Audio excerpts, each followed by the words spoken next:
What's up, everyone?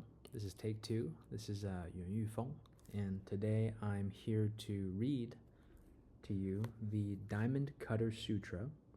This is a commentary by Dzogchen Master Kempo Sodarge.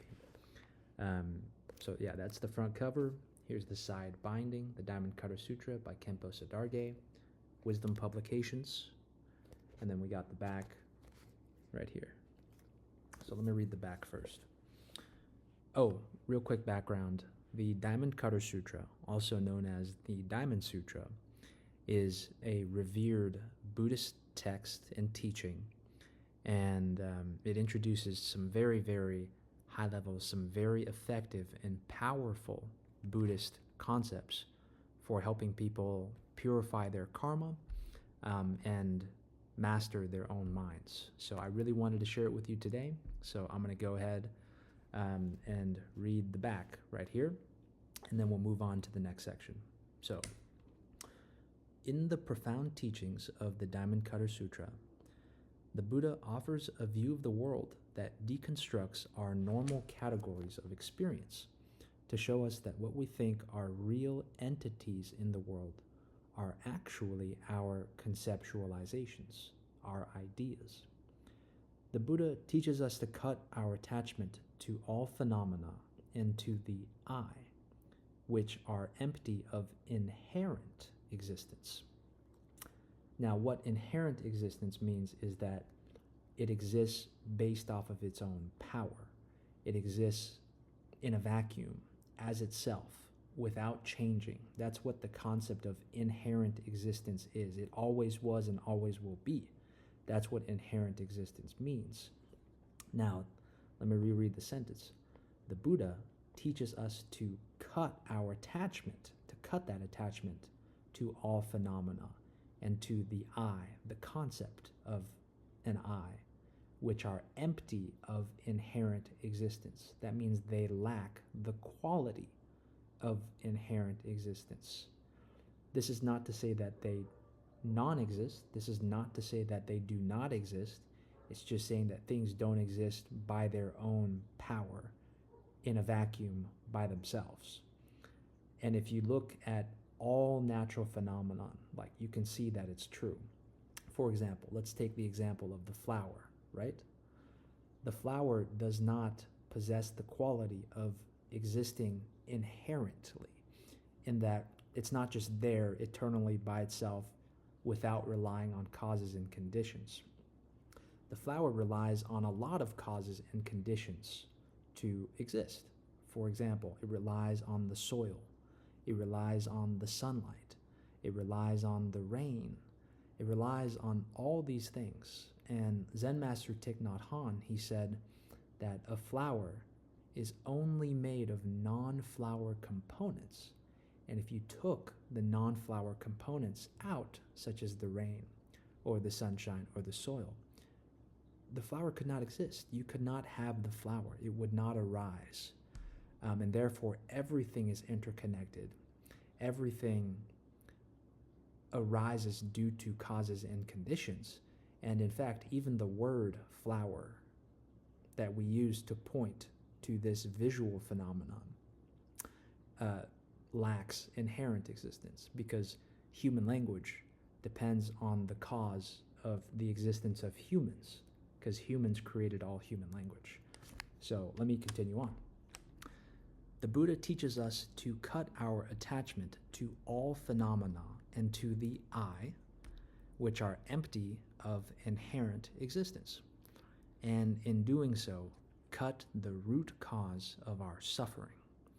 That is the goal of Buddhism, the elimination of suffering for all humans and all beings. Yet without wise guidance, we may think that because all phenomena are empty, there is no need to be attached to virtue, and thus we fall into the worst trap of all, an attachment to emptiness. Now, what a lot of people think is that emptiness equals nothingness. That is the falsest conception on earth, okay? Emptiness does not equate to nothingness. And in fact, even the word nothingness exists. So nothingness is impossible. Energy cannot be created or destroyed. It only changes forms. So nothing can enter the state of nothingness. That's impossible. Emptiness, again, is just empty of inherent existence. Just saying that there is no single thing that can be found that is self-existent, inherently existing without relying on other causes and conditions. So yeah, this attachment to emptiness, that is the worst trap of all, is a mistaken attachment to nothingness. That's my interpretation of it. So don't attach to nothingness. The idea of nothingness exists. The word nothingness exists. So nothingness is a false idea. It's impossible. All right, next sentence. How do we destroy our attachment without being led astray?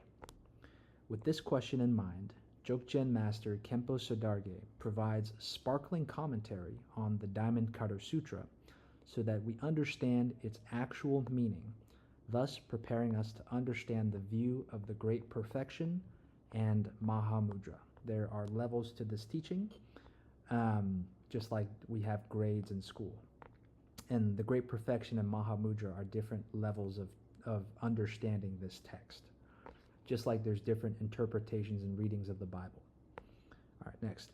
Before recognizing the nature of the mind, we learn we must hold on to things that are virtuous and right. That's correct, because cause and effect is just a law that does not err. It's absolute. Cause and effect just works. Like a boat, these can help us cross a river. Until we reach the other shore, it makes no sense to give them up. So preserve your virtue, preserve the good things in your life, continue to practice these. Don't give those up. A lot of people, after they study the Diamond Cutter Sutra, they might have the mistaken attachment to emptiness as nothingness. They might feel like, oh, nothing exists. That's false. That's false. The concept of nothingness is false. That's the clarification, right? This is not a nihilistic teaching whatsoever. It's the teaching of the greatest freedom. It's the teaching of the greatest hope, and it aligns with how reality actually is, in my opinion. That I know a lot of, but this teaching is the teaching that has personally helped me out the most, and I found it difficult. I studied this teaching for like 3 to 4 years, and I'm writing my own commentary to help explain it. But I really wanted to share this teaching with you all. It really helped me out a lot. Let go of my attachment to past stories, past thought patterns, past speech patterns, past action patterns. I do feel that it's helped me purify my karma, and it's helped me destroy negative karma and curate all good karma. So I really wanted to share this with you. For this session, I'm just going to go through the cover, the binding, and the back cover and the text on it. And I will see you on the next video. Alrighty. Thank you for joining me, and I hope you have a fantastic now. Have a good now.